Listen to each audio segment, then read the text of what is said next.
Bienvenue dans le 39e épisode du Calivolution, le podcast pour celles et ceux qui veulent progresser en calisthénie et devenir une meilleure version d'eux-mêmes. Moi c'est Matt, je suis coach en calisthénie mais aussi pratiquant depuis 2013. J'ai formé des dizaines et des dizaines de pratiquants dans ce sport et fait plus de 40 compétitions.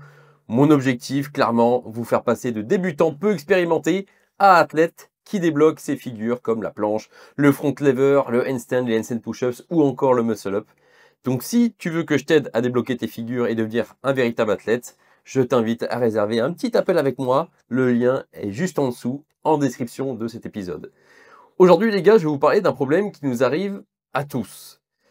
Tu sais, cette situation où tu t'entraînes bien, tu manges bien, tu dors bien.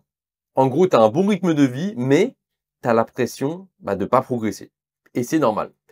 Comment ça, c'est normal, Matt? Vous allez me dire, non, c'est pas normal. Je sais, les gars. On voit sur Insta, on voit des athlètes super forts. On voit des mecs qui progressent même super vite. Et c'est ça le problème. C'est qu'on se compare aux autres. Donc, on se sent nul. Du coup, quand on se sent nul, on incarne le mec qui est nul. Sans vraiment y faire attention, d'ailleurs. Donc, c'est sûr qu'on a plus de chances de ne pas progresser, vu qu'on agit comme quelqu'un de nul. Et quelles sont du coup les conséquences de ça? Eh bien, vous commencez à plus trop aimer à vous entraîner, vous commencez à plus trop aimer ce sport, et dans le pire des cas, vous arrêtez, vous abandonnez. Parce qu'en fait, votre relation avec ce sport, la calisthénie, commence à être toxique. Mais les gars, la calisthénie, c'est plus que simplement débloquer des figures ou faire des combos. Certes, c'est notre quête, ok, mais la calisthénie, le street workout, c'est carrément un style de vie. Ça peut même être une passion et même être, dans certains cas, une méditation. C'est-à-dire que c'est quelque chose qui nous fait du bien. Ça nous fait du bien de pratiquer ce sport. Donc dans cet épisode du Calivolution, je vais vous donner les réponses à ces deux questions que vous vous posez sûrement. Est-ce que ce sport est vraiment fait pour moi? Et est-ce que j'ai déjà atteint mon plus haut potentiel? Donc restez bien jusqu'à la fin de cet épisode de podcast, car je vais vous redonner confiance. Du moins, c'est le but. Juste avant de commencer, je vous fais le petit sommaire. Parce que du coup, voilà, on va commencer avec cette grosse rubrique. On va essayer de répondre à cette question-là. Pourquoi, en fait, on a l'impression de progresser, du moins moins vite que les autres, alors qu'en fait, on s'entraîne bien, on mange bien, on dort bien, on a un bon rythme de vie. On va essayer de répondre à ça en 4 points. Ensuite, je vais vous donner, les gars, les 5 meilleurs exercices pour être fort et même pour être complet. Et peu importe le niveau, que vous soyez débutant, intermédiaire, confirmé.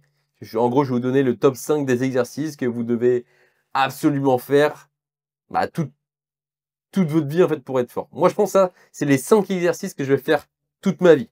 C'est les 5 exercices que je vais faire dans 5 ans, dans 10 ans, dans 15 ans, dans 20 ans, dans 30 ans, dans 40 ans même. Dans 40 ans, je pense que je ferai encore ces 5 exercices pour rester fort, pour rester athlétique. Ok? La prochaine rubrique, ça va être ma semaine en tant qu'entrepreneur et athlète de calisthénie à Bali. Et ouais, édition Bali, parce que je suis arrivé à Bali il y a déjà une semaine. Et les mecs, je vais vous raconter ça. J'ai découvert la meilleure salle du monde pour s'entraîner. En street, en calisthénie. Et franchement, j'en fais pas trop. C'est la meilleure salle du monde pour moi pour s'entraîner. En fait, j'en ai pas encore vu des meilleurs que ça. Très clairement. Et pour terminer, je vais répondre à vos questions. Alors, il n'y en a pas eu beaucoup, il n'y en a eu que 4. J'ai de moins en moins de questions. Peut-être parce qu'en fait, j'apporte tellement de valeur dans ce podcast qu'en fait, je réponds déjà à toutes vos questions. Et j'ai envie de dire, tant mieux. Je bois juste un petit coup d'eau et puis on attaque. Alors, comme vous pouvez voir, pour certains, pour ceux qui sont sur Spotify, Apple Podcasts, etc., vous avez peut-être pas forcément vu ça, mais cet épisode est publié sur YouTube. Voilà. Je me lance. Là, on va dire que c'est la deuxième saison parce qu'en fait, ça fait déjà 1 an que j'enregistre ce podcast, le Calivolution. J'ai lancé, je crois, le premier épisode il y a 1 an, un peu sur un coup de tête. J'avais pas trop préparé mon premier épisode. D'ailleurs, je crois que c'est le deuxième épisode le plus écouté de la chaîne. C'est ça qui est ouf. Et donc de l'épisode 1 à l'épisode 38, il n'y a rien qui est posté sur YouTube. Tout est sur Spotify, Apple Podcast et sûrement d'autres plateformes d'écoute. Je voulais vraiment me concentrer là-dessus. Et là, Je me suis dit pourquoi pas, enfin c'est pas moi qui m'ai dit ça, on m'a dit Matt, mets sur YouTube, même c'est bien pour avoir une autre audience, etc. Je me suis dit let's go, juste il n'y a pas d'image, c'est pas grave, mais pour cette deuxième saison, j'envisage de faire des podcasts avec d'autres personnes que vous pourriez choisir. Enfin, vous allez me dire, Matt, fais un épisode avec telle personne dans le domaine du street workout. Et je pourrais proposer à cette personne de faire un épisode avec moi. Ok? Et ben on est parti pour fêter du coup cette première année de podcast. 38 épisodes déjà enregistrés. On attaque le 39e. Et on va essayer de répondre du coup à cette question.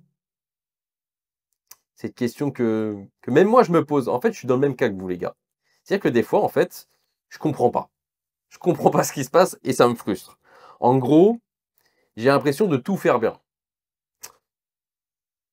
Je dors bien, je mange bien, je m'entraîne bien, j'en apprends davantage sur l'entraînement, je prends soin de mes articulations, je fais ce qu'il faut pour la récup, je fais tout bien, et pourtant malgré ça, j'ai l'impression de pas progresser.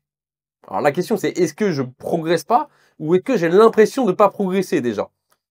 Mais du moins, si j'ai l'impression de pas progresser, c'est-à-dire que je progresse pas assez vite. Je progresse pas aussi vite que j'aimerais progresser. Ou du moins, bah, je progresse pas aussi vite que les autres, que je vois sur Instagram, que je vois à l'entraînement, que je vois à la salle, que je vois dans les vidéos YouTube, que je vois en compétition. Des mecs qui progressent 10 fois plus que moi. Alors putain, moi, les gars, ça va faire 12 ans que je fais ce sport-là, et il y a encore des mecs en 4-5 ans qui progressent beaucoup plus que moi. Et déjà, c'est ça le problème. Numéro 1.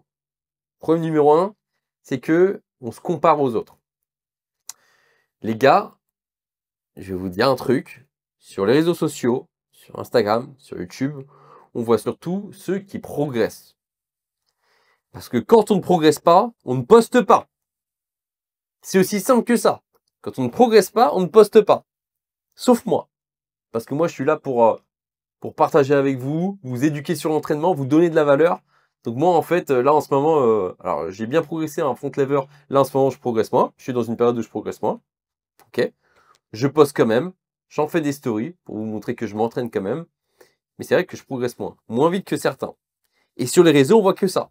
On voit des mecs super forts et des mecs qui étaient pas forcément forts avant et qu'on voit progresser énormément. On se dit, bah attends, mais ils sont où les autres? Bah ils sont pas là. Ou du moins, ils sont moins là. Parce que quand on veut poster sur les réseaux, on veut poster du coup un bon résultat, une réussite. Donc on attend d'avoir des résultats. Quand on n'a pas encore de résultats, eh ben on ne poste pas. Donc déjà, vous êtes béni là-dedans. Vous êtes béni là-dedans. Et juste le fait de se comparer aux autres, on a l'impression, bah, du coup, bah, je progresse pas parce que lui, il a eu sa full planche en 1 an. Lui, il a débloqué 3 front lever pull-ups en 2 mois. Putain, mais moi, en fait, moi, qu'est-ce que je mange? Je progresse pas. Alors qu'en fait, si tu regardes, ça se trouve, tu as débloqué quelque chose par-ci, par-là. Des petites choses par-ci, par-là. Et c'est ça, progresser. Ok? Peut-être aussi que bah, tu commences la calisthénie avec un pote. Tu as commencé ce sport-là avec un pote. Et tu vois qu'il progresse plus vite que toi. T'es en mode putain, je comprends pas. Je comprends pas pourquoi je suis aussi nul. J'ai commencé la calisthénie en même temps que mon pote et il progresse plus vite que moi. Alors qu'on s'entraîne ensemble, j'ai pas l'impression, c'est limite j'ai l'impression des fois de m'entraîner plus que lui et il progresse plus. Et moi, c'était mon cas bah, quand j'ai commencé. J'ai commencé avec un pote et lui il est devenu trop fort en force. Il avait débloqué full planche, il a débloqué les premières maltaises qu'on voyait en France, donc ça c'était un truc, je vous parle, c'était il y a 10 ans. Même il y a plus que ça.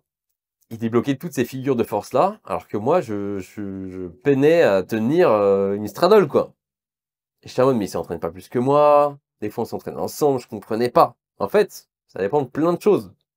Déjà, la génétique, ok, mais aussi les capacités de base. C'est-à-dire que tu peux commencer ce sport-là en même temps que ton pote, si en fait, toi, je sais pas, sur 100, donc de 0 à 100 en force, tu es à 50 et lui il est à 80, bah vous allez commencer peut-être avec le même niveau le jour 1.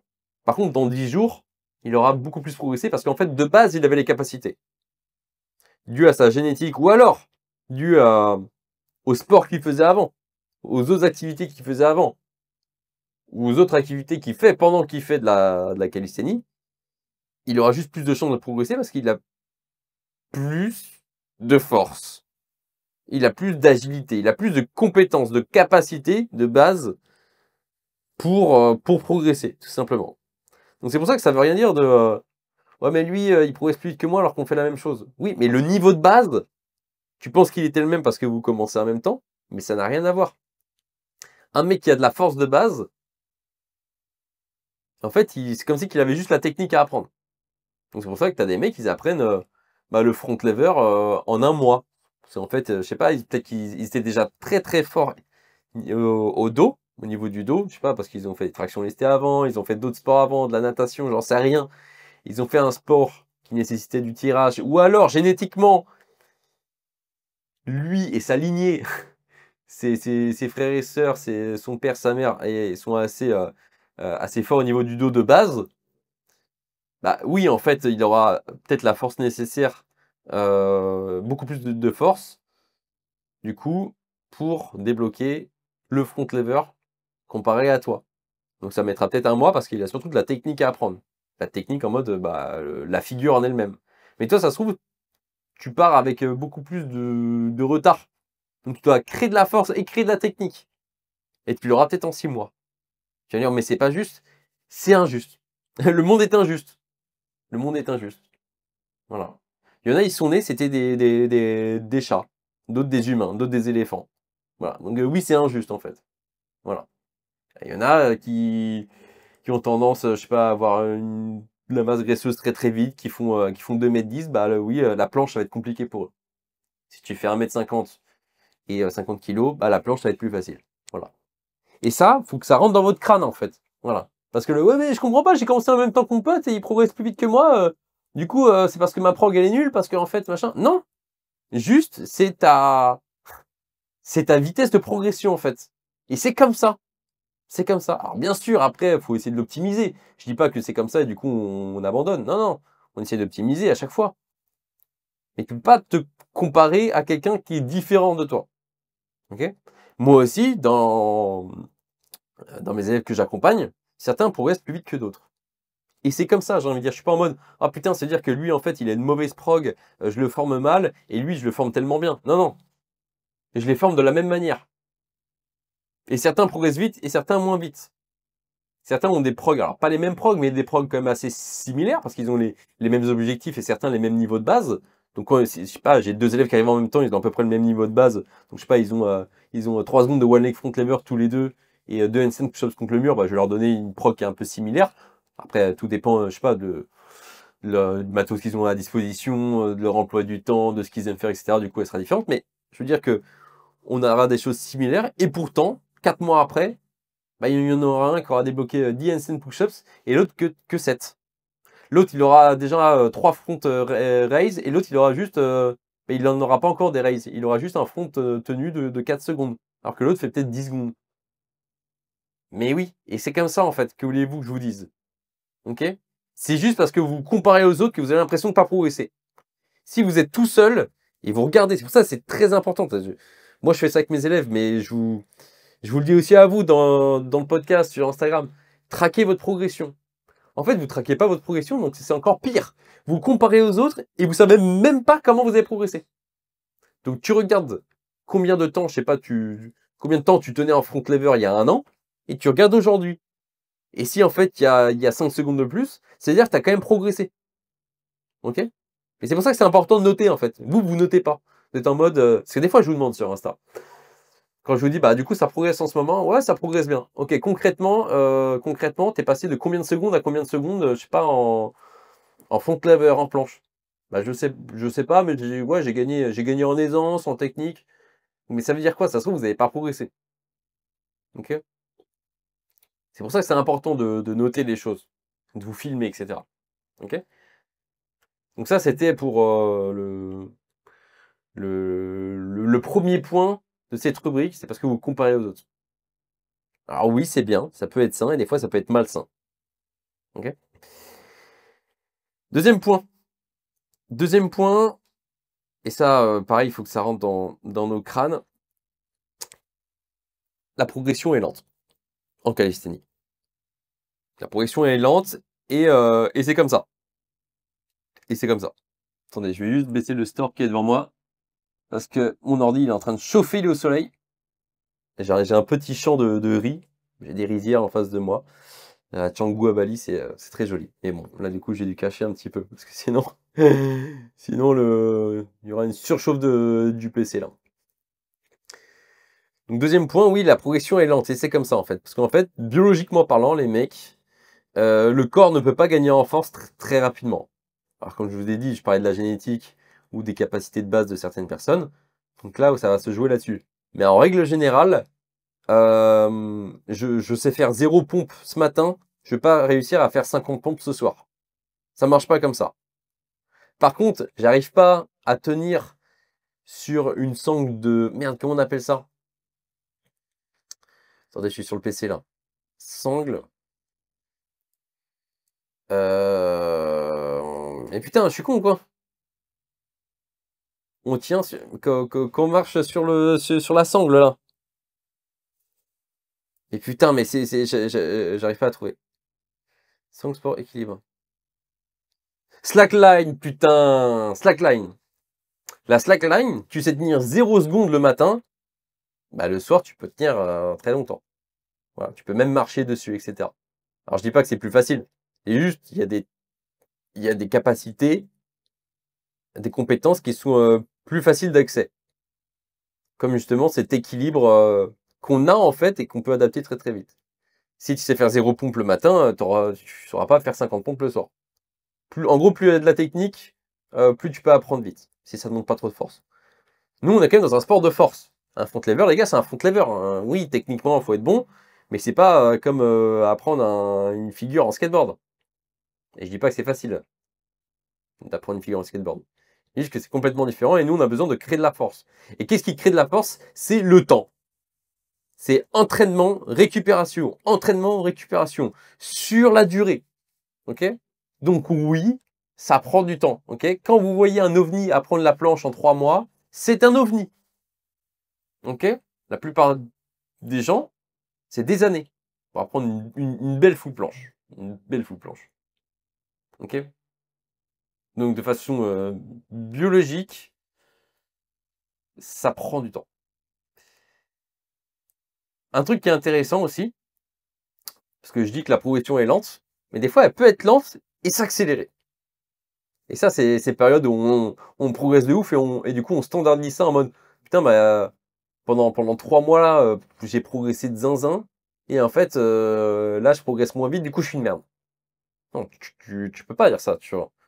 Oui, tu progresses énormément et c'était peut-être anormal.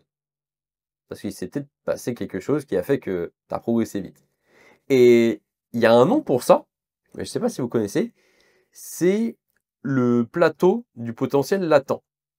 Je sais pas, moi je l'appelais l'effet du potentiel latent, mais je crois que c'est le plateau du potentiel latent. Et je vais vous donner un exemple pour imaginer tout ça. Ok? Vous allez mieux comprendre. Je bois un petit coup d'eau, parce que je fais que parler. Vous prenez une chambre froide, donc une pièce à moins 50 degrés. Ça caille, hein, ça caille le cul. Il y a une table au milieu, il y a un glaçon posé sur cette table. Bon, bah, le glaçon est posé sur cette table, ok, ça marche. Donc, il est gelé, ce glaçon. Et là, ce que vous allez faire, c'est que vous allez monter la température de cette pièce. Donc, elle passe de moins 50 à moins 40, à moins 30, à moins 20, à moins 10 degrés. Donc, ça augmente, ok? Est-ce qu'à moins 10 degrés, du coup, le glaçon s'est transformé? Non, le glaçon n'a pas bougé, ok? Pourtant, il y a une progression. Il y a une progression de la température, mais l'état du glaçon ne bouge pas. Ok? Donc on pourrait imaginer le glaçon, c'est votre figure, c'est votre front lever que vous n'avez pas encore débloqué, c'est votre planche, c'est votre muscle up. Ok? Donc vous l'avez pas encore débloqué. Et la progression, c'est l'entraînement. Ok? Vous vous entraînez quand même, mais vous ne progressez pas. Comme là, On augmente la température de la salle, mais le glaçon ne bouge pas. À moins 1 degré, le glaçon n'a toujours pas bougé. À partir de 0 degré, 0,1 degré, là, le glaçon commence à fondre. Ensuite, la température augmente. 1 degré. Tu peux laisser à 1 degré, le glaçon va fondre instant. C'est-à-dire que tu n'as même pas besoin de remonter la température derrière. Et c'est ça le plateau du potentiel latent. C'est 0 degré. Et ça marche aussi dans le sport. Je crois que c'est pas le... Il y avait un exemple, je crois que c'est le bambou. Le bambou, en fait, tu le plantes et pendant des mois, il grossit pas. Parce qu'en fait, c'est sous la terre, tu ne vois pas. Mais en fait, les racines se déploient un peu partout. Mais tu ne vois pas concrètement, tu ne le vois pas. Et d'un seul coup, il pousse, en quelques semaines, je crois. Vous voyez? Bah, nous, c'est un peu pareil. On s'entraîne, on est en train de construire des fondations. Visuellement, on ne voit rien. Limite, on ne ressent rien. Et pourtant, il se passe des choses. D'accord? Notre corps est en train de créer de la force. Et un jour, oh putain, ça progresse. Le jour d'après, putain, encore plus, encore plus, encore plus. Et là, on progresse d'un seul coup. Ok? Et ce plateau du potentiel latent, il existe vraiment. Et peut-être qu'en ce moment, vous êtes dans cette période-là. Putain, je m'entraîne, je fais tout bien, il se passe rien. Et ben, dites-vous que vous êtes dans la meilleure période. Ok? C'est à ce moment-là qu'il ne faut pas lâcher. Alors, bien sûr, faut analyser tout ça. Ça se trouve, c'est votre méthode d'entraînement, ça se trouve, il y a quelque chose qui ne va pas, etc. Votre volume, etc. Mais si vous savez que vous faites tout bien, ne lâchez pas. C'est le meilleur moment, ok? Continuez, continuez. En plus, ça va demander beaucoup de résilience. Donc en fait, ça va demander encore plus de capacité, plus de courage, plus de compétences que les autres. Parce que les autres qui n'écoutent pas ce podcast, dès que ça va pas, ils arrêtent. Ok? Vous, quand entre guillemets ça va pas, donc vous ne progressez pas alors que vous faites tout bien, continuez. Ok? Toujours aussi dans cette démarche de progressivité, essayez de faire mieux. Essayez de faire un petit peu plus, un petit peu mieux. Une meilleure technique, un petit peu plus de volume, un petit peu plus d'intensité. Ouais, mais je progresse pas. On le fait quand même. Parce que le moment où ça va payer, ça va vraiment payer. Ok? On va atteindre ce plateau du potentiel latent. Et là, vous allez, putain, tout débloquer. Putain, c'est magique. C'est magique, je suis trop fort, je comprends pas. Si. Là, maintenant, vous allez comprendre. C'est parce qu'en fait, du coup, pendant 1 mois, 2 mois, 3 mois, vous avez mis énormément d'input, beaucoup de choses pour progresser au mieux. Il se passait rien, mais en fait, c'était en train de travailler en interne. D'accord? Donc, pensez à ça. J'ai parlé un petit peu de récupération, justement. Je vous ai dit, bah, l'entraînement, oui, c'est l'entraînement, mais c'est aussi de la récupération, ça prend du temps. Il faut dire aussi que, bah, voilà, certaines personnes ont aussi besoin de plus de temps de récupération que d'autres. Donc, moins d'entraînement, plus de récupération. Et quand on vieillit, d'ailleurs, on a besoin de encore plus de temps, d'une meilleure qualité de récupération. Voilà. C'est pour ça que je vous dis, la progression est lente et c'est comme ça. Biologiquement parlant, elle est lente parce qu'on ne gagne pas en force très rapidement. Et en plus de ça, en fonction des individus, on a besoin de temps de récupération plus ou moins long pour récupérer des séances qu'on a fait avant.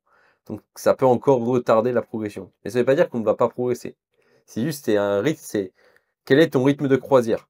Certains, c'est des gros paquebots qui n'avancent pas très vite. Voilà. Mais au moins on a des bonnes fondations. Et d'autres, c'est des speedboats. C'est des speedboats. Ça bombarde. Ok. Par contre, après, ça peut se prendre un iceberg, sans s'en rendre compte. Ou un rocher. Ok? Donc c'est pas une mauvaise chose de progresser lentement. Ok? Pour le troisième point, je vais vous parler un petit peu des douleurs ou même des blessures qu'on peut avoir. C'est ça qui peut aussi retarder notre progression. Peut-être que, en fait, génétiquement parlant aussi, tu as peut-être des articulations plus fragiles que les autres. Du coup, certains peuvent mettre énormément de contraintes, donc progresser vite sur des effets sto, sur des 90 degrés push-up, sur des back levers, sur des planches, donc des choses qui mettent quand même pas mal ouais, qui donnent pas mal de contraintes aux articulations. Certains vont récupérer énormément, très très vite, énormément vite de ces exercices, s'entraîner plus, ne pas avoir mal et du coup progresser plus. Ok. Si toi, bah, voilà, c'est la génétique, hein, c'est ce que tes parents t'ont donné, bah, vous avez des articulations plus fragiles qui peuvent moins encaisser, ça prendra plus de temps. Et en plus, bah, du coup, vous êtes plus soumis à la blessure. Donc, bien sûr, si on se blesse, bah, on perd du temps. Ok. Mais ça peut être aussi, ça peut provenir aussi de facteurs externes qui peuvent te blesser, pas forcément l'entraînement, mais en fonction de ton travail, des autres activités que tu fais, bah ouais, tu peux te faire mal et du coup prendre plus de temps pour progresser que certains qui pourraient faire que de la calisthénie. Par exemple, quelqu'un qui est étudiant et qui fait de la calisthénie, bah, progressera peut-être plus vite, aura plus de chances de progresser plus vite qu'un mec qui est, bah, je pense à mon élève Cédric, qui est pompier. Voilà, qui est pompier, qui va dans des incendies, qui grimpe, qui peut chuter parfois, qui peut escalader. Donc quelqu'un qui fait quand même un métier assez physique. Et d'ailleurs, ça a été le cas justement. Il s'est fait, il a eu un petit souci médical qui nous a fait perdre une semaine dans l'entraînement. Voilà. Donc ça peut venir de ça aussi. Ok. Donc forcément, euh, moi, je suis pompier, je pars en inter tous les jours. Ouais, forcément, je vais peut-être progresser moins vite qu'un étudiant, entre guillemets, au chômage. Je dis pas que vous êtes au chômage, les mecs, mais qu'un étudiant qui est sur sa chaise toute la journée et qui peut s'entraîner 3 heures par jour dans sa chambre. Parce que moi, j'ai plus de risques de me blesser. Et si je me blesse, je perds du temps. Ok? Et bien sûr, donc ça, c'était les douleurs et les blessures externes à l'entraînement, mais il y a aussi les douleurs et blessures liées à l'entraînement, bien sûr. Pour parler un petit peu de mon expérience, 2, 3 ans, non, 3, 4 ans après avoir commencé ce sport, donc dans les années 2018, j'ai dû faire 8 mois de pause parce que je m'étais fait mal à l'épaule. Voilà. J'ai refait 9 mois après de pause, des fois c'était 2 mois de pause, des fois je mets des... Comme en ce moment je suis blessé au poignet, du coup j'ai dû mettre le one arm handstand en pause. La planche neutre, j'ai dû, bah, j'en fais plus. Du coup, je refais, bah, après, je travaille la planche autrement, et du coup, ça a freiné un peu ma progression. Voilà. Donc forcément, les blessures, les douleurs, ça dépend aussi de ta génétique. Certains ont des douleurs, bah, j'ai envie de dire un petit peu chroniques, d'autres non. Donc ça peut énormément jouer sur cette progression. Vous allez me dire, mais Matt, comment faire pour éviter du coup les douleurs et les blessures liées à l'entraînement? Bon, bah là, tu peux te faire accompagner si tu veux. Tu te fais accompagner par un coach, tu te fais accompagner par moi. Voilà, tout simplement. Alors, je suis pas Jésus. Je suis pas en train de dire que avec moi, tu vas jamais te blesser, tu vas jamais te faire mal. Voilà. Juste, tu vas moins te blesser et moins te faire mal. Bien sûr, c'est du sport. On se fait mal, on se blesse. Ça fait partie du sport. Ça fait partie du package. J'en ai déjà parlé dans des épisodes de podcast. Le zéro douleur, zéro blessure, c'est quand tu fais rien. Ok? Quand tu commences à faire du vélo, eh ben, tu tombes. Quand tu commences à courir, tu te fous de la cheville. Quand tu commences à faire des handstands, tu as un petit peu mal au poignet. Ça fait partie du game. Ok. Après, quand vous faites accompagner par un coach, quand vous vous inscrivez dans un club de sport, etc., alors pas une salle de sport, hein, un club de sport, une salle de sport, il y a personne qui t'encadre, un truc vraiment encadré, bah, moi aussi, je me suis déjà fait mal quand je faisais de la gym. Bah, tu peux te faire mal en athlétisme. Pourtant, il y a des coachs, tu vois, mais ils sont pas Jésus. Ok. Mais il te conseille le mieux pour que ça se passe au mieux, pour moins te blesser, pour avoir des blessures beaucoup moins graves que ce que tu aurais pu faire tout seul.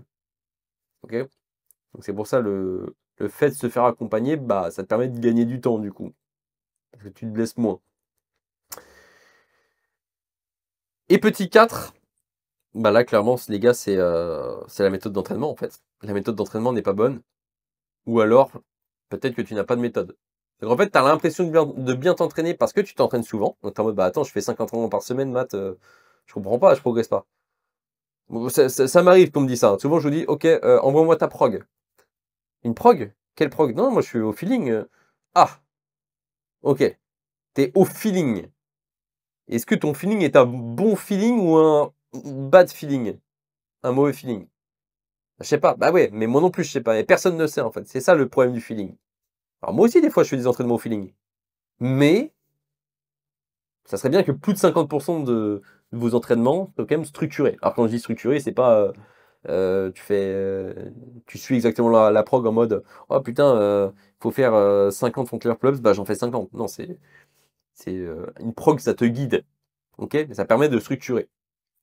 Ou des fois, je vous demande du coup d'envoyer votre prog, vous m'envoyez votre prog, et là je me rends compte que du coup c'est pas opti, ou clairement c'est de la bouse. Voilà.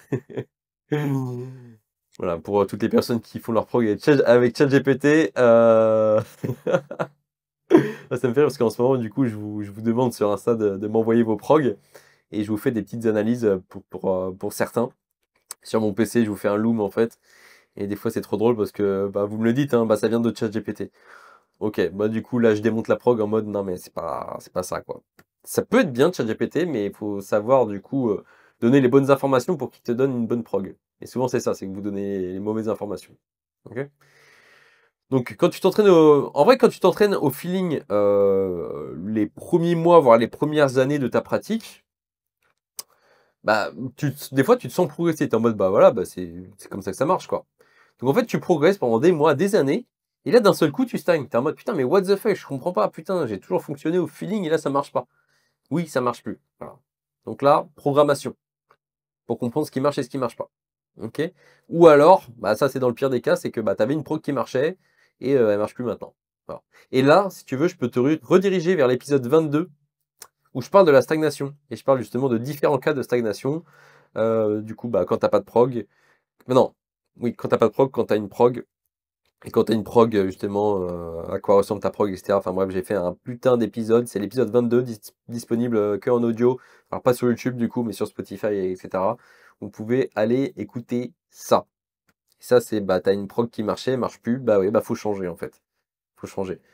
Moi, dans l'accompagnement avec mes élèves, on change toutes les 4 à 6 semaines, on change les blocs d'entraînement. Alors quand je dis on change de bloc d'entraînement, on change pas non plus toute la prog. C'est-à-dire que si ces objectifs, c'est de taper des handstand push-ups, des front lever et un front lever et une straddle planche, bah, d'un bloc à l'autre, on va pas bosser les festo, le back lever et le hollow back. Ok, donc il y a des exercices qu'on garde. C'est juste que la structure est différente. On enlève des exercices, on en remet d'autres, mais on change les choses. Ok? Avec certains, on peut aller jusqu'à 6 semaines ou plus, faire la même chose, on progresse bien. Mais le mieux, c'est quand même de changer les choses. Changer de prog. Après, c'est pas que changer la prog qui marche. C'est qu'il faut que la prog soit bonne aussi. Et là, du coup, je peux toujours vous aider là-dessus. N'hésitez pas à réserver un petit appel d'ailleurs, hein, avec le lien, le lien qui est juste en dessous, qui vous envoie vers mon agenda et vous pouvez réserver un petit créneau d'appel avec moi, 100% gratuit. Je suis pas là pour vous vendre quoi que ce soit, je suis là pour vous aider avant tout. Ok? Donc réservez, juste en dessous. Voilà. Donc voilà les mecs, j'espère que j'ai réussi quand même à bien répondre à vos questions et j'espère que j'ai pu à vous redonner un petit peu confiance. Voilà. Peut-être que maintenant vous allez vous dire, putain, c'est vrai, Matt, il a raison, putain, je fais que de me comparer. Et quand je reviens sur mes entraînements d'il y a 6 mois, bah putain, j'ai quand même bien progressé. Et c'est vrai, là, ce Matt qui dit là sur le plateau du potentiel latent, peut-être qu'en ce moment, c'est vrai que je fais tout bien, je me sens pas trop progresser, mais j'avoue que c'est peut-être le meilleur moment là, justement. C'est le meilleur moment, c'est là où faut pas que je lâche. Je continue, je continue, je continue, je continue. Voilà. Et après, faites en sorte que votre prog soit bonne. Au pire, envoyez-les à moi sur Insta. Ok? Sur Insta, du match, j'ai écouté ton podcast, le 39. Tiens, je t'envoie ma prog, tu peux me dire ce que t'en penses. N'hésitez pas, les mecs, hein, en vrai. Je sais que des fois, il y a votre ego. Je suis pareil. Je suis pareil. Il y a votre ego qui fait que ah, mais j'ai peur qu'il me démonte, Matt. Oui, je suis là pour vous démonter et c'est pour votre bien. D'accord? Et après, en fait, vous faites le choix. En fait, je vous impose rien. Vous me partagez votre prog, vous me dites, Matt, est-ce que tu peux me dire ce que t'en penses? Si c'est de la merde, non, je rigole. Je dirais jamais que c'est de la merde. Si en fait il y a des trucs à améliorer, je dis bah tu devrais peut-être plus faire ci, faire ça, et que vous voulez pas faire les modifs, ne les faites pas. C'est pas mon problème, je m'en fous. Ok? Moi je suis là plus pour vous aider. Donc des fois c'est bien de mettre son ego un petit peu de côté et d'avoir envie de se faire aider. Tout simplement. Ok? Mais même moi c'est dur des fois, putain. faut que je me fasse aider pour des trucs et je suis en mode ah mais non, non c'est moi qui a raison, machin. Oh là là, les mecs, mettez votre ego de côté un petit peu. Et je me mets dedans. Des fois, faut que je le fasse plus d'ailleurs. Mettre son ego de côté là. C'est bien d'avoir de l'ego, hein, c'est ce qu'il faut. Ego, confiance en soi, etc. Mais cette remise en question perpétuelle, c'est ça qui va vous faire progresser d'ailleurs. On parlait de stagnation un peu juste avant là. C'est ça qui peut vous faire progresser, c'est vous remettre en question. Par exemple, sur votre prog, comme je vous ai dit, envoyez-moi votre prog. Vous me l'envoyez. Ok? Si je vois que cet épisode fait 100 ou 200 vues, j'ai reçu 100 ou 200 prog sur Insta. Ok? Et puis voilà, on essaie de trouver ce qui va pas ensemble. C'était tout pour cette première rubrique, qui a duré quand même 35 minutes. On est bien. Je bois un petit coup d'eau et on attaque la prochaine rubrique. Je vais vous donner les 5 meilleurs exercices pour moi, pour être fort sur le long terme, pour être complet aussi, parce que ça travaille pas mal de choses. Bon oui, vous allez me dire, tu bosses pas les jambes? Non, là je parle vraiment calisthénie. Il n'y a pas de jambes dedans. Ok? Et on s'en fout. Vous faites des jambes à côté, vous faites du vélo, vous marchez, vous courez, vous sautez, j'en sais rien, vous faites ce que vous voulez. Moi je fais du vélo, par exemple. Voilà. En ce moment, je peux plus faire du vélo parce que je suis à Bali. Et faire du vélo à Bali, c'est un petit peu compliqué. Même si j'en ai vu certains qui en faisaient un peu. Donc à voir, à voir. Je vais peut-être tester. Donc, voilà, ça va être un petit peu ma tier list, mon top 5 des exercices pour que vous devez faire toute votre vie. Que moi, je vais faire toute ma vie. Voilà, j'ai décidé. J'ai décidé. Le premier exercice, les gars, ça peut paraître con, hein. Vous allez me dire, ah super, Matt. Mais écoutez ce que j'ai à vous dire. Écoutez bien ce que j'ai à vous dire. Souvent, vous quittez trop tôt les choses. Vous me dites, ah, il parle de ça, c'est chiant. Je vais vous expliquer. Le premier exercice, pour moi, c'est le handstand. On va super, Matt. Le handstand est super. Oui, oui. Pourquoi le handstand? Parce que ça demande quand même pas mal de compétences comme l'agilité, la proprioception, euh, euh, du calme, de la patience. Voilà. Quand tu gères un bon handstand, ça en dit beaucoup sur ta personnalité, je trouve. Les hand balancers par exemple, qui sont à l'aise en handstand, qui font même carrément du one arm, etc. Quand je dis handstand, ça peut être one arm handstand, hein. Ok? Ça en dit beaucoup sur eux. C'est-à-dire que c'est des gens peut-être minutieux, qui prennent leur temps, qui sont calmes, qui se visualisent dans l'espace, donc qui commencent à être agiles, enfin, ou qui sont agiles. Pour moi, c'est un truc de ouf. Niveau mobilité d'épaule, c'est super. Compréhension de son corps dans l'espace, c'est encore mieux que les tractions, les dips, les pompes, etc. Parce qu'on a la tête à l'envers. Et je pense que quand tu sais faire du handstand, quand tu fais d'autres activités, je sais pas, de la descente de VTT, enfin des trucs agiles, tu fais de l'acrobranche, tu fais de la motocross, tu fais du surf, etc. Je pense que quand tu es bon en handstand, tu captes mieux les choses. Ok? Donc faites du handstand, les mecs. Et j'essaie de réactiver la clim. Pourquoi c'est éteinte la clim? Voilà, active. Attends les gars, je commence à avoir un petit peu chaud là. Alors, la clim c'est éteinte, mais genre vraiment éteinte. Je comprends pas pourquoi. Je suis en train de cramer dans ce bureau. Ah c'est bon, elle repart. Non, elle veut pas repartir. Peut-être parce que c'est en journée. Comment ça marche les mecs, les trucs des clims là? Menu, non mode. Il y a peut-être une heure spéciale. Bref, on s'en fout, on continue. Donc premier handstand, deuxième muscle up. Pourquoi muscle up? Parce que ça vous donne pas mal de compétences comme l'explosivité et la force. Être explosif. Ça, c'est un truc c'est bien d'être vif, d'être explosif. Ok? Savoir sauter, savoir s'accrocher, savoir escalader quelque chose. Le muscle up vous donne accès à tout ça. Un mec qui sait faire des muscle up, tu le mets à faire de l'escalade, il est bon. Tu le mets sur un circuit militaire, là, un parcours d'obstacles, il est bon, il sait passer par-dessus les choses, etc. Muscle up, très bonne chose. Et en plus, c'est complet. Comment on appelle ça? On appelle ça traction complète, c'est pas pour rien. Traction, même, tu savoir faire un mini dips, même si t'es assez fort en traction, il n'y a pas besoin de dips normalement. Ça demande peut-être un peu d'agilité aussi. Voilà, de compréhension, de technique. Ça demande de la technique quand même. Voilà. Donc ça rend mature sur pas mal de choses. Explosivité, technique, force. Ok. Ça, c'est un truc, je pense, que j'en ferai toute ma vie. C'est même après des milliers de muscle-up dans ma vie, c'est un truc que je kiffe toujours faire. Voilà. Après, tu peux te tester, hein. Tu peux te tester, etc. Tu peux le faire à un bras. Tu peux le faire avec différentes prises. Tu peux t'amuser quand même avec le muscle-up. Et après, c'est comme ça qu'on a... J'ai dit, on a, comme si c'était moi qui avais inventé ça. Mais qu'on a, nous, les streeteux inventés du coup le freestyle, on faisait d'abord des muscle-up freestyle. Donc tu devenais explosif sur les muscle-up, bah après tu fais un muscle-up un petit peu en bascule, où tu mets les pieds sur la barre, tu fais des 360, tu passes par-dessus la barre. Tu peux faire plein de trucs avec les muscle-up, c'est trop bien, ça donne accès à tout. Ça donne accès à tout. Je vois des mecs qui commencent, des mecs et des meufs qui commencent l'agilité, qui n'ont pas de muscle-up, et du coup qui font des dragons. Faites des muscle-up, franchement faites des muscle-up. Je vous jure, c'est le truc le plus important. Vous faites des tractions, des muscle-up, et après, vous faites de l'agilité. Enfin, en même temps, vous faites de l'agilité, c'est pas un problème. Mais vous vous rendez pas compte de tout ce que ça peut vous apporter de savoir faire des muscle-up. L'explosivité, vous devenez bon en agilité après, pour ceux qui veulent faire de l'agilité. Troisième exercice, les handstand push-ups. Si vous voulez des épaules en noix de coco, faites des handstand push-ups. Ah, mais je sais pas faire des handstand push-ups, Matt. Mais tu fais des pike push-ups. Voilà. À partir de 10 ou 20 pompes, tu sais faire des pike push-ups. Donc, tu peux commencer les pike push-ups. Handstand push-ups contre le mur. Deep handstand push-ups. Pas dips, deep, profonde. Ensuite, après, vous pouvez aller vers de la 90, etc. Handstand push-ups sauter, claquer. Handstand push-ups lestés. Les handstand push-ups, vous pouvez faire énormément de trucs. Vous pouvez en faire toute votre vie. Clairement. Ok.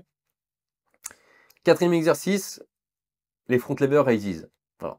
Alors, j'hésitais entre le front lever et les front lever raises. Mais bon, le statique, c'est cool, je kiffe. Mais faire des raises, je trouve ça cool. Voilà. De toute façon, on peut voir en musculation générale, bah, vous soulevez des poids. Vous faites du concentrique. Vous faites pas de l'isométrie. Voilà. Donc c'est pour ça que j'ai mis que des trucs isométrie, à part le handstand qui est plus entre guillemets de l'équilibre. Bah, je dis ça non, parce qu'à la fin, j'ai mis un truc d'isométrie. Voilà, le front lever raises. Pour la santé de votre dos, ça c'est top. Ok. Bon, bien sûr, vous adaptez en fonction de ce que vous êtes capable de faire. Front lever raises en full, one leg front lever raises, advanced front lever raises, deadlift inversé, etc., etc. Ok. Donc pour la santé de votre dos, ça, c'est top. Ça, vous allez être fort toute votre vie. Vous n'allez pas avoir un dos complètement cassé, même si il suffit pas que de faire que ça pour avoir un dos en bonne santé. J'en ai déjà parlé dans des podcasts. Mais le mouvement, c'est ce qui importe le plus de choses. Donc, faire de la torsion de colonne vertébrale, faire plein de choses, des rotations articulaires contrôlées. Mais faire des front lever raises pour la musculature de votre dos, c'est top. Ok. Et le cinquième exercice, peut-être que vous ne l'attendez pas celui-là, roulement de tambour, la ligne planche. La ligne planche et les lignes planches push-ups. Parce que vous allez me dire, mais pourquoi pas carrément de la planche, de la tuck planche, la straddle planche, etc. Bah, déjà, c'est peut-être encore trop technique, et il y a quand même vachement de contraintes sur les articulations, etc. Alors qu'une bonne ligne planche bien contrôlée, et des bonnes lignes planches push-ups bien contrôlées, déjà, je trouve ça entre guillemets plus facile, même si on peut quand même les intensifier. Voilà. Et c'est la base de tout. Ça permet aussi de bien gérer son corps dans l'espace, parce qu'une belle ligne planche, c'est pas si simple que ça. D'avoir une belle protraction, une belle rétroversion du bassin, etc. Ça renforce quand même pas mal la ceinture scapulaire, l'avant des épaules, entre guillemets, la mobilité des poignets. Tout dépend si vous faites en suppi, en pronation, en neutre, au sol, sur les doigts, etc. Mais c'est ça, c'est que vous pouvez le faire partout. La ligne planche, tu peux faire sur les poings, sur les doigts, au sol en suppi, au sol en neutre, sur barre parallèle neutre, tu peux tout faire. Et ligne planche push-ups aussi, pour remettre un peu plus de poussée dans ce que j'ai dit tout à l'heure. Ok. Donc pour moi, c'est les 5 meilleurs exos qu'il faut faire tout le temps. Handstand, muscle up, handstand push-ups, front lever raises et ligne planche. Et entre guillemets, ligne planche push-ups. Ok. Et bien sûr, c'est adaptable à tous les niveaux. Même pour du haut niveau, ça donne one arm handstand, muscle up lesté ou muscle up sauté par exemple, deep handstand push-ups ou 410 degrés push-ups, Front Lever Raises, bah en vrai, j'avoue si c'est trop facile, Front Lever Raises, bah vous vous lestez. Vous vous lestez. Et ligne planche, bah en vrai, plus t'es bon en ligne planche, plus tu peux décoller après en planche. Donc c'est cool aussi, quoi. Ok? Donc voilà, pour parler un petit peu de mon top 5 exercices. Donc, on va continuer avec. Putain, mais j'arrive pas à changer cette clim là. La température augmente dans la pièce dans laquelle je suis, les mecs. Je commence à transpirer, je vais faire un malaise. Oh putain, je vais faire un malaise en live là. Ah, vas-y, ça va le faire. Ça va le faire. Comme ça, l'épisode sera pas trop long. Il va faire 1 heure et ça va être parfait. Les gars, on attaque la prochaine rubrique. Ma semaine en tant qu'entrepreneur et athlète de calisthénie. Édition Bali. Je vous raconte un petit peu.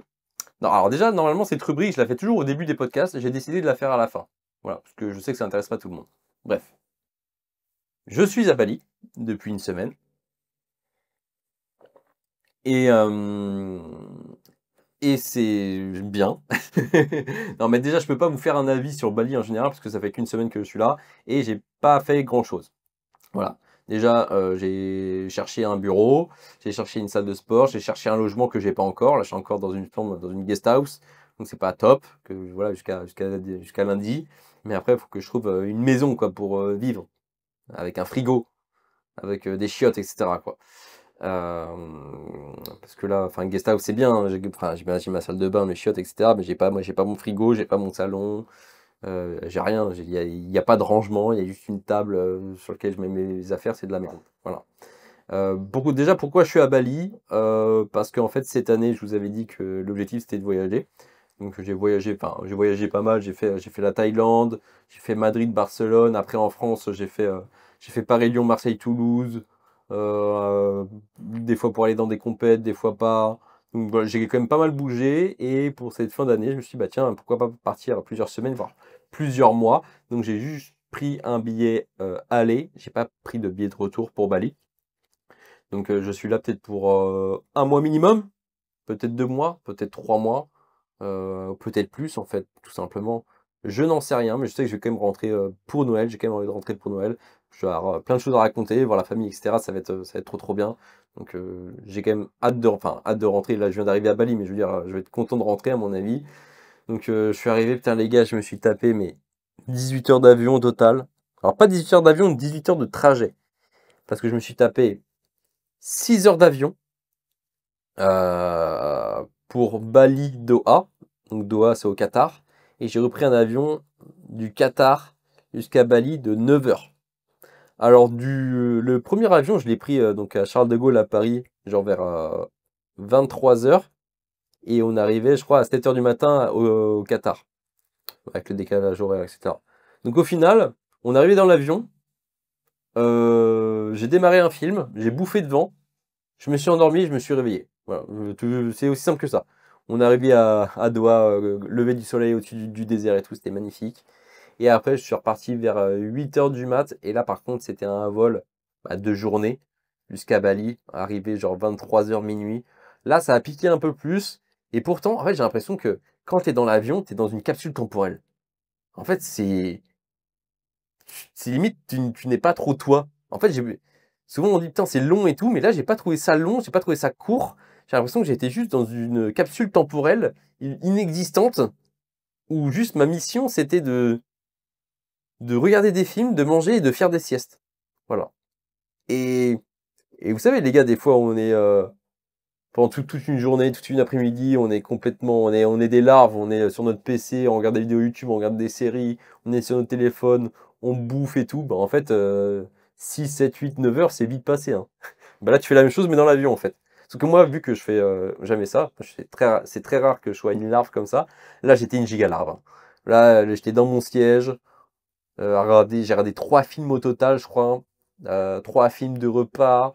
J'écoutais un peu de musique, je faisais des siestes. Oh, c'était n'importe quoi. Vraiment, tu vis comme une merde dans un avion. Mais bon, je suis bien arrivé à Bali. Oh là, putain, la chaleur, là, ça m'a fait tout drôle quand je suis arrivé.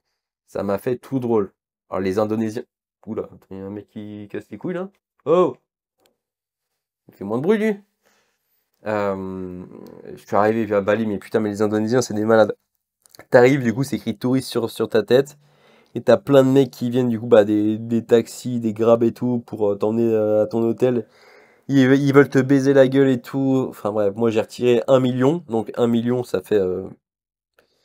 1 million, je crois, ça fait 50 balles. Euh, Non, j'avais même pas 1 million. Si, j'ai retiré... Non, j'ai retiré 500 000, je crois. 500 000, donc ça fait ouais, environ 25 euros. Je vais voir un mec, parce que moi je déteste quand c'est les taxis qui viennent me voir. C'est moi qui vais aller voir en fait, ça c'est mon ego aussi. Je vais, je vais voir, ce mec, tu m'emmènes à cette adresse-là. Ok, il me dit c'est pour 1 million. Non, il me disait 1 500 000, un truc comme ça. En gros, 75 euros. Je fais, t'es un malade, c'est plus cher qu'à Paris. Va te faire foutre. Je lui dis, j'ai 500 000 sur moi. Il fait, non, 1 million.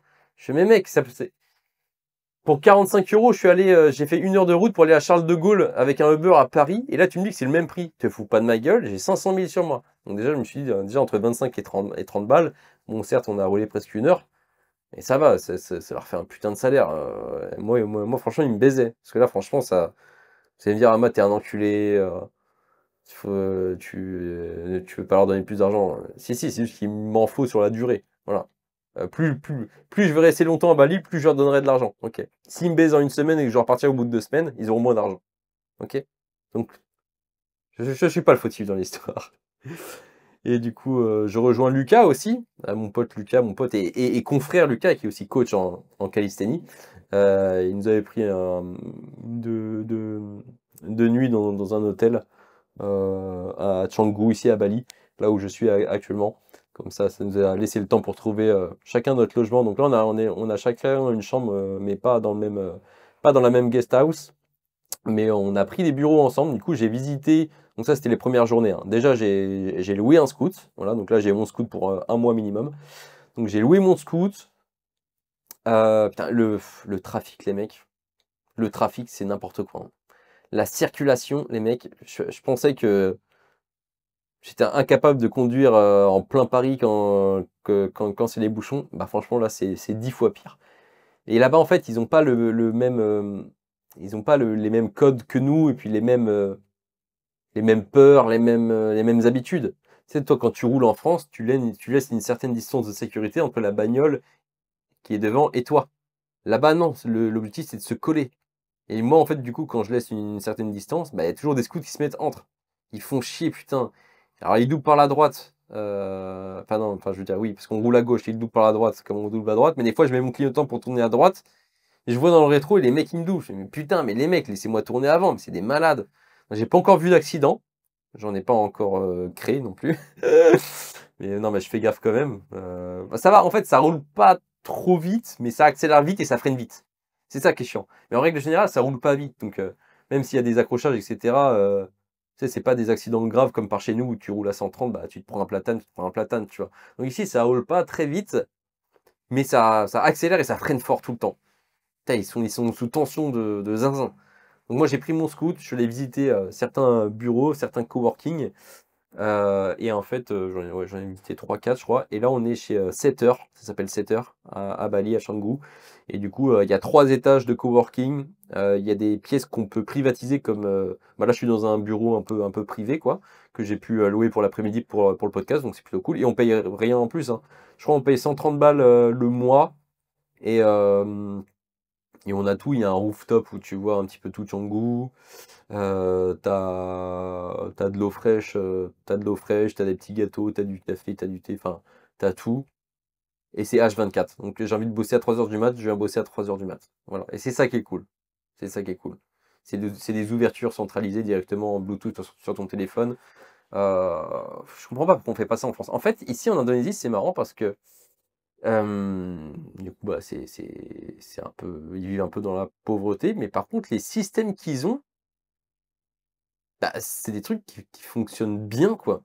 Genre là, pour rentrer dans le bureau, bah, j'ai pas besoin d'une clé ou d'une carte, tu vois. Genre, c'est directement sur mon téléphone, j'ai un truc en Bluetooth et puis je rentre.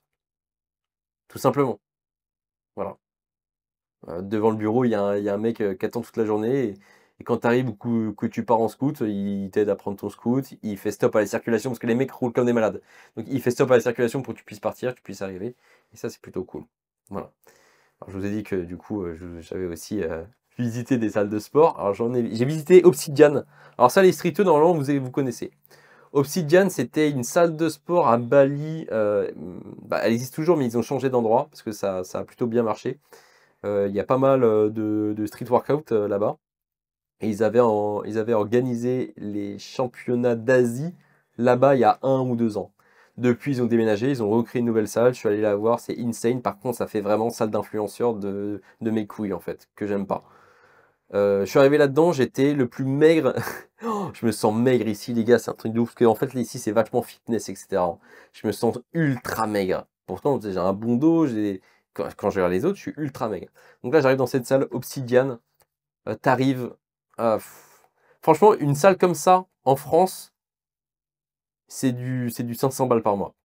Là, c'était environ 130 € par mois. Mais t'as beaucoup de choses. Du coup, c'est l'entrée, c'est pas une carte comme à Basic Fit qui marche pas ou des trucs comme ça. Là, c'est ta tête. Tu mets ta tête, ça te scanne, tu rentres. Bon, t'as vestiaire, douche et tout, un peu comme dans toutes les salles de sport, sauf que là, c'est propre, etc. Salle de sport, machine énorme.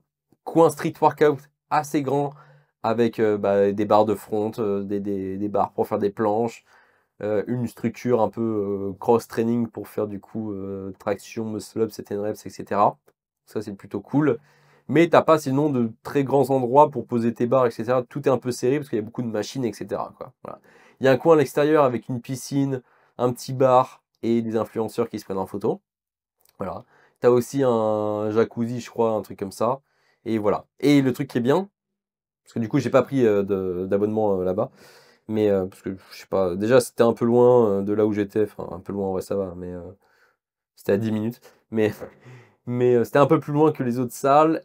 Et ça fait déjà vachement influenceur fitness et ça me casse le cul. Franchement, je peux pas, c'est insupportable. Les meufs, elles sont. Putain, les meufs, elles seins refaits, botoxés. Les mecs, il y a que leurs pecs et leurs biceps dans leur vie. C'est insupportable. C'est insupportable. Ouais. Il n'y a pas que des gens comme ça. Mais quand je suis arrivé là-dedans, j'ai fait oh putain, je suis dans les anges de la télé-réalité ou quoi. En fait, je suis arrivé, j'étais dans Secret Story. Voilà. Je suis arrivé dans Obsidian, dans la salle de sport là à Bali, j'étais dans Secret Story. J'ai fait vas-y, ça me casse les couilles, tu vois. Voilà. Moi, j'ai pas envie de prendre mon cul en photo, etc. Et ils sont en projet dans cette salle-là de faire un parc de street extérieur. La meuf, elle m'a dit ouais, ça sera sorti de terre, je pense, en décembre ou janvier. Mais putain, ça a l'air. Je pense qu'ils vont envoyer du lourd. Parce que quand tu arrives devant la salle, nous, quand on arrive devant Basic Fit, c'est écrit Basic Fit de mes couilles. Là-bas, c'est écrit Obsidian et tu as des panneaux. Genre weightlifting, donc salle de muscu à gauche, calisthenics à droite. Comme quoi, la calisthénie, là-bas, à Bali, genre, c'est normal. Je suis arrivé en mode, ouais, je fais I'm doing calisthenics. Ah, ok, calisthenics, en mode, ouais, normal. En France, c'est en mode, ah, tu fais du street workout, machin, bizarre et tout, parce que c'est pas encore très bien vu ou très reconnu. Là-bas, c'est normal. C'est un sport comme le ping-pong. Tu fais quoi? Tu fais, ah oui, de la calisthénie, ok, moi je fais du ping-pong. En mode, c'est pareil, tu vois. Putain, mais c'est un truc de ouf. En France, on sent que c'est sous-développé la calisthénie. Vraiment, c'est encore sous-développé. Ici, c'est, bah non, genre, c'est normal en fait, je sais pas comment expliquer, c'est comme la muscu un peu. Bon, la muscu peut-être un peu plus, mais quand même. Et du coup, j'en visite quelques-unes comme ça, et le soir avec Lucas, on va visiter une autre salle qui s'appelle Nirvana Life, à Bali, à Canggu. Et du coup, on a regardé vite fait sur Insta, et on s'est dit, ah putain, ouais, ça a l'air... En fait, c'est une salle un petit peu plus nature.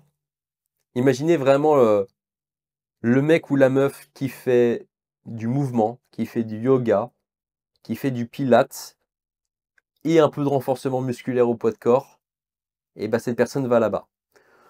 L'Australien ou l'Américain avec son gros mulet,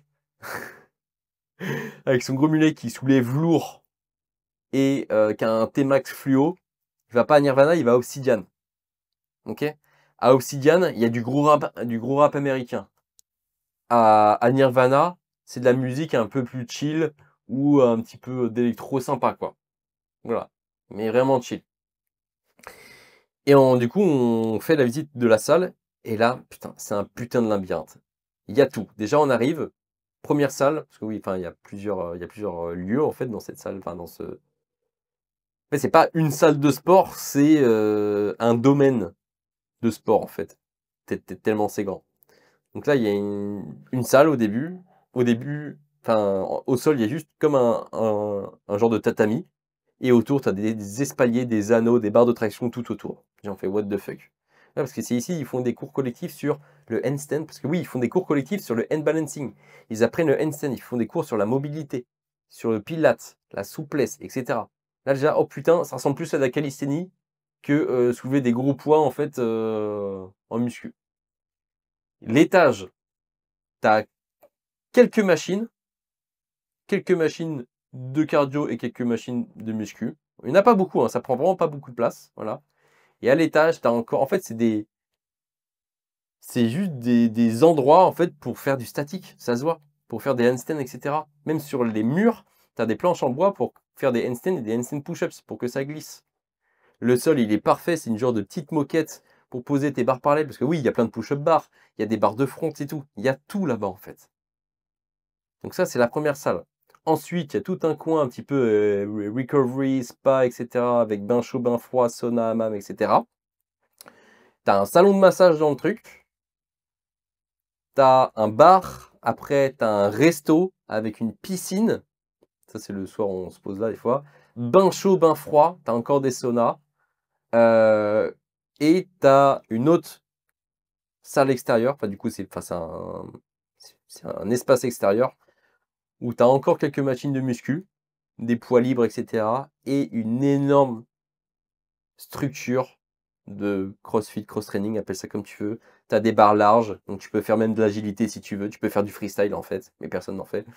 Tu as encore des barres de front. Tu as toutes les push-up bars que tu veux.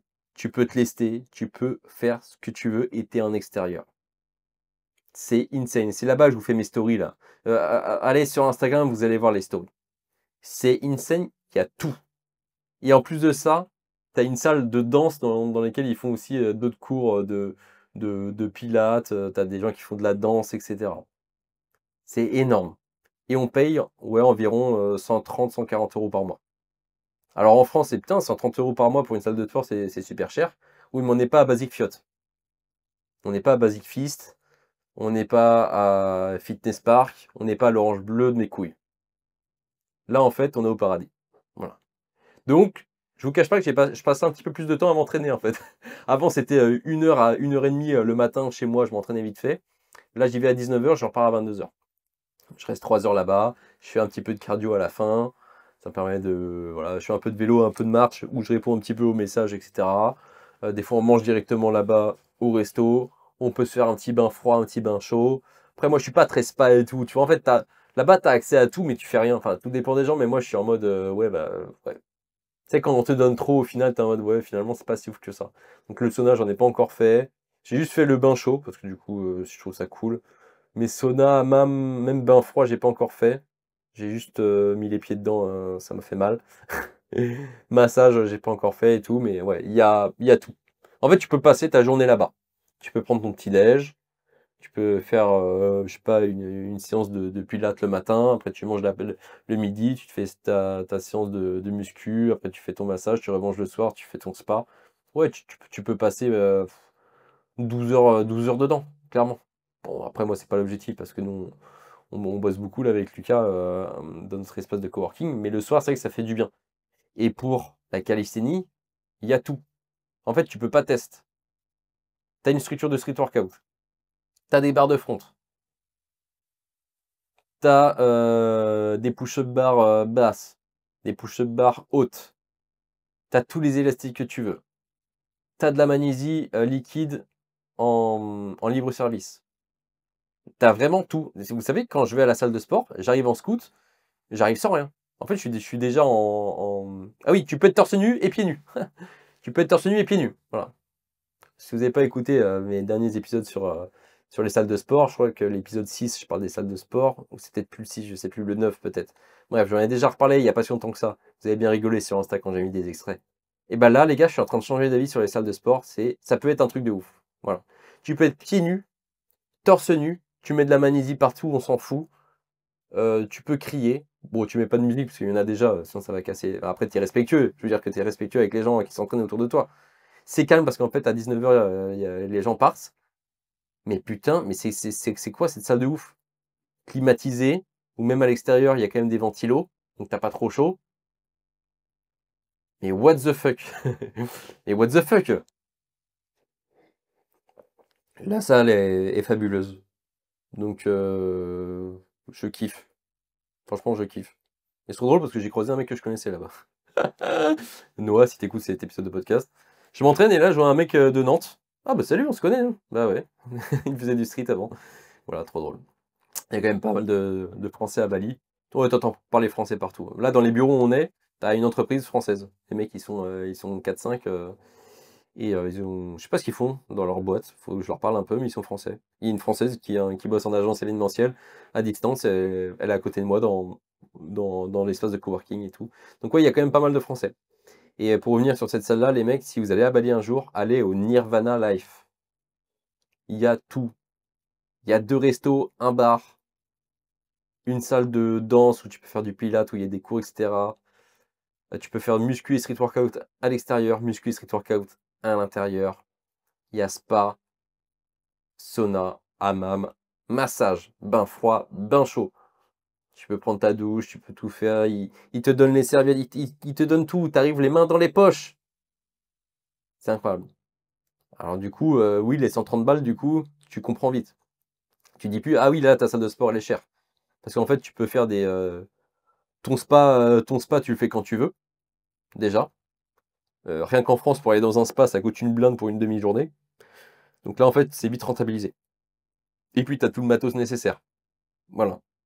Tu commences. Il y a des mecs, parce que bah, Lucas a parlé à pas mal de personnes. Il y a des mecs qui ont commencé la calisthénie ici, dans cette salle-là. Pourquoi? Parce qu'il y a tout pour commencer la calisthénie. Il y a tout. T'as pas besoin d'acheter de magnésie, t'as pas besoin d'acheter d'élastique, t'as pas besoin d'acheter de barres. T'as tout, tout, tout, tout. C'est fabuleux. Les gars, le bonheur existe. D'accord? Le bonheur existe. Il est là, à Bali, au Nirvana Life. Venez. De toute façon, je vais continuer à vous faire des stories. Regardez ça. Ok? Donc là, la suite pour Bali, c'est... les gens me souhaitent bon voyage en mode ouais, kiffe bien, tu vas découvrir plein de trucs. Les gars, ça fait une semaine que je suis là. J'ai jamais autant bossé parce que je kiffe trop l'environnement dans lequel je suis pour bosser, pour m'entraîner. Non, mais les gars, je vous ai dit, moi, je veux une vie simple. Je voulais la même vie que j'avais en France, mais ici. Voilà. Juste là, en fait, je sais pas si le soir, je veux aller, je sais pas, faire un bon resto à pas cher, j'y vais. Si, du coup, je sais pas, ce week-end là, je prends une demi-journée ou une journée et que je veux monter sur un volcan, je vais le faire. Si je veux prendre un cours de tennis, je vais le faire. Si je veux faire du surf, je vais le faire. Si je veux passer ma journée à la plage, je vais le faire. Je vais faire ce que je veux. Ok? Et puis vu que je suis là de une durée indéterminée, en fait, je me suis pas empressé d'aller à la plage et bronzer au soleil. Je m'en bats les couilles. Ok? Moi, je suis quelqu'un de simple. Je veux juste bosser, délivrer mon coaching. Là, en plus, j'ouvre 10 nouvelles places dans mon coaching pour vous dire à quel point là, je suis prêt à vraiment bien bosser en ce moment. 10 nouvelles places. Donc voilà, si ça vous intéresse, envoyez-moi un message sur Insta ou réservez un appel avec moi directement avec le lien qui est en description. Donc voilà, je suis pas quelqu'un qui bande sur le voyage comme. Alors, c'est très bien le voyage, mais je veux dire que j'ai pas envie que certains se vexent en mode ah, mais Matt, tu te rends pas compte, nous on bosse 48 semaines sur 52, quand on a nos 4 semaines de vacances, oui, on va à Bali, oui, ok. Mais moi, c'est pas le cas. Voilà. Donc dans mon cas, où tu peux avoir la même vie en France qu'à Bali, qu'à New York, qu'à Moscou, qu'à Madrid, qu'en Afrique, j'en sais rien. En fait, tu vis la même vie parce que tu es content d'avoir ta vie. Donc pourquoi en fait faire 1000 trucs par jour alors que je peux les faire un peu quand je veux? Donc voilà. J'ai pas encore fait la fête depuis que je suis arrivé là, j'ai même pas envie de la faire d'ailleurs. Là, j'ai envie de bien dormir, de bien m'entraîner, de bien bosser, de bien recover, de bien putain, recover. Je suis con ou quoi? Pour bien récupérer. Putain la vache, je suis obligé de regarder sur mon PC. Pour bien récupérer parce que t'as tout pour te sentir bien. Voilà, j'ai même repris la méditation hier soir là. On reprend des bonnes habitudes là. Voilà, une vie qui me plaît au quotidien et pas non plus les artifices, les machins. Ah, tu sais quoi, aujourd'hui on va faire du surf. Après, il faut absolument qu'on aille dans la jungle faire du cliff et on va voir telle cascade et on va faire du rafting et on va faire du paintball et du tennis et le soir on se bourre la gueule au fine, je sais plus comment ils appellent ça. Je m'en bats les couilles. Voilà, je vous le dis les gars, je suis quelqu'un de simple qui aime. Pour moi, le bonheur il vient pas de toutes ces choses-là. Le bonheur il vient de l'intérieur et après l'environnement, ça peut amplifier tout ça. Donc là, mon environnement est vraiment bien, j'avoue. L'environnement est bien. Donc voilà. Mais sinon, ça change rien à ma life. Ça change rien à ma life. Ok? Si, Lucas, il aime bien quand je dis cette phrase. Si vous n'êtes pas heureux chez vous, en France, vous ne serez pas heureux ailleurs. Ok? Donc moi, j'ai fait tout un travail là-dessus en France, avoir un bon rythme de vie qui me plaisait, qui me rendait heureux, et je savais que là, je pouvais partir à Bali. Enfin, là, je pouvais partir à l'étranger, du coup. Ok? Par exemple, je sais pas, si t'es pas content avec, en fait, tu vois, comme je disais pour le street dans un précédent épisode de podcast, si t'es pas content au début à débloquer une tuck planche, un muscle up et un front lever one leg, bah tu seras pas plus content à débloquer un front, des handstand push-ups et etc. Ok? Voilà. On passe à vos questions très rapidement et après on clôture l'épisode. Je commence à transpirer ma race, hein. Mais un truc de malade là. Putain, je vois pas pourquoi ils ont coupé ça. La clim là. Ok. Première question. Est-ce que tu penses qu'on a fait le tour de toutes les figures possibles et inimaginables ou pas? Alors j'imagine pas nous, mais dans ce sport. Non, je pense qu'il y aura toujours plus. Les athlètes élites nous prouvent que, alors pas forcément les figures, mais des transitions, etc., des combos beaucoup plus durs. Regarde Iliès ce qu'il fait en passant sur les doigts, etc. L'Ivan sur les pouces, les mecs qui font des pélicans avec d'autres prises, etc. Enfin, en fait, non. Non, on n'a pas fait toutes les figures possibles et inimaginables. On me posait cette question-là il y a 5 ou 10 ans et on me disait qu'on avait fait le tour et en fait, on n'a toujours pas fait le tour. Voilà. Donc, non. Question de Noé. Un podcast sur le One Arm Handstand. Alors, j'aimerais, mais alors, je suis pas le plus grand expert là-dedans. Et j'aimerais bien en faire un petit peu plus pour pouvoir en parler. Et avant ma blessure au poignet, j'étais en train d'en faire beaucoup plus. Et là, je peux pas en faire actuellement. Donc, je vais rehab mon poignet, ok? Et je vais en refaire. Et comme ça, je vais pouvoir en parler dans un podcast. D'accord? Ou alors, je ferai je ferai un podcast avec un expert. En duo. Ok? Mais sinon, j'avais déjà fait un podcast là-dessus, hein. Tu vas sur le tu mets SWA Podcast One Arm Handstand. J'ai tourné un épisode avec Pierre Duez et Courmel. Et tu regardes ça, deux experts du One Arm Handstand. On a tourné un épisode de 1h30, un truc comme ça. Donc tu peux aller l'écouter. Question de Blue Delta. Est-ce est-ce une bonne chose de créer des teams à haut niveau? Ouais, de ouf. De ouf.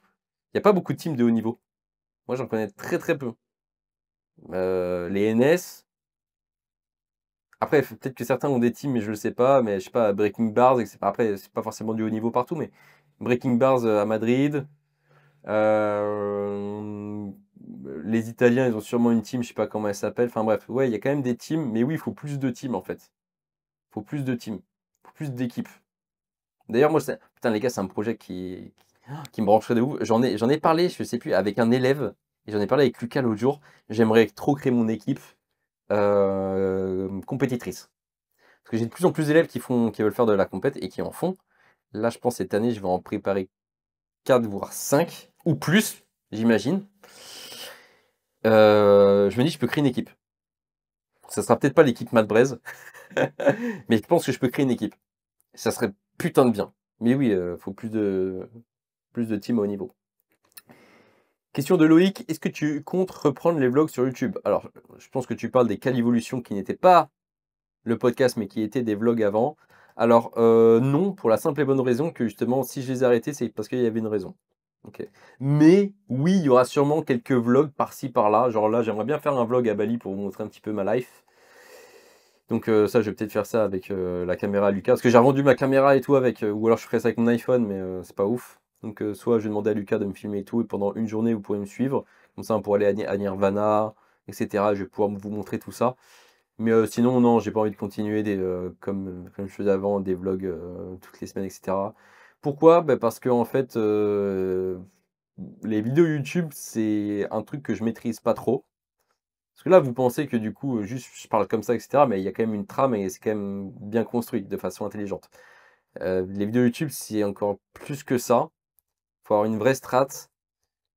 Faut tourner, faut dérocher, faut monter, faut faire des miniatures, des machins. Oh là là, en fait, tout ça, c'est pour ça que j'ai arrêté. Ou alors tu vas me dire: «Oui, mais paye quelqu'un pour faire le montage». Oui, mais en fait, je sais pas si ça me rapporte autant que ça va me faire, me dépenser, en fait. Voilà.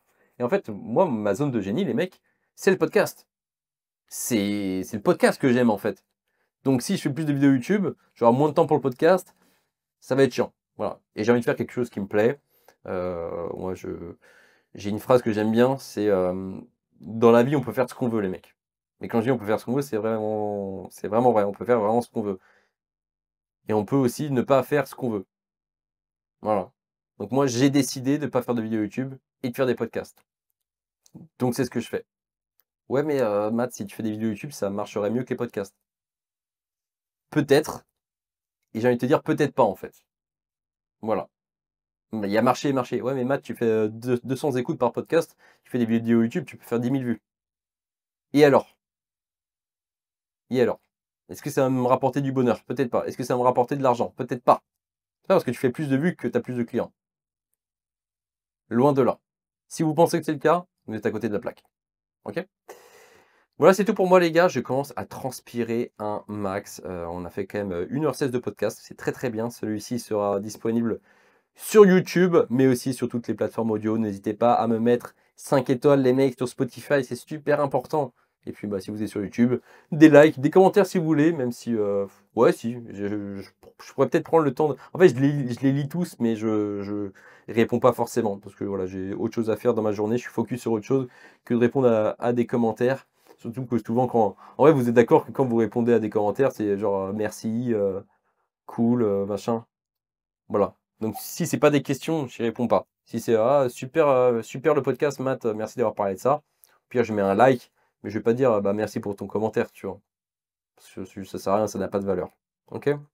Merci à tous les gars, j'espère que ce podcast vous a plu et que j'ai pu bah, vous redonner un petit peu confiance en votre capacité à progresser en calisthénie. Comme je l'ai dit, c'était quand même le but de cet épisode, c'est de vous redonner un petit peu de confiance, vous redonner de l'envie. Et comme quoi, des fois, il y a juste à changer une chose. Comme là, par exemple, moi, c'est l'environnement, d'avoir découvert une salle dans laquelle je peux m'entraîner et que je suis pas un ovni. Genre, les gars, l'autre jour, je pars de la salle, il y a un mec qui il s'entraînait pour le front lever en mode normal. En fait, tous les jours, quand je vais à la salle, il y a des mecs qui bossent le front lever, qui font des lean planches, qui font des handstand push-ups. C'est classique, c'est normal. Tu fais ça à Basic Fit, en chaussettes, les mecs ils te regardent en mode c'est qui ce singe? Non, on n'est pas des singes, c'est vous qui êtes des trous du cul. Allez, Basic Fiotte, là. Plus jamais j'y retourne. Enfin, si, il me reste encore, il me reste encore une séance que j'avais payée en amont, donc peut-être que j'y retournerai. Juste pour les faire chier. Je vais arriver torse nu, pieds nus. Ils vont me dire qu'est-ce que tu fais, mec? Bah, pourquoi c'est pas possible? Au Nirvana Life, tout le monde est torse nu en pieds nus et ça fonctionne très bien. Personne n'y est respectueux, ça fonctionne bien, c'est encore plus propre que chez vous en fait. Donc allez vous faire foutre. Ok. Donc voilà. Et juste le fait d'avoir changé d'environnement, j'ai rekiffé. Là, je kiffe trop m'entraîner. Là c'est vrai que la journée, je suis en mode putain, ce soir, j'ai trop envie de m'entraîner. J'ai trop hâte d'être à ce soir. Voilà. Reprenez goût, les mecs. Si vous kiffez ça, si ça vous fait du bien, continuez, ça peut que vous faire du bien. Et nous, on se retrouve du coup dans le prochain épisode, épisode 40. Et je vous souhaite un bon training. Et à la prochaine. Ciao.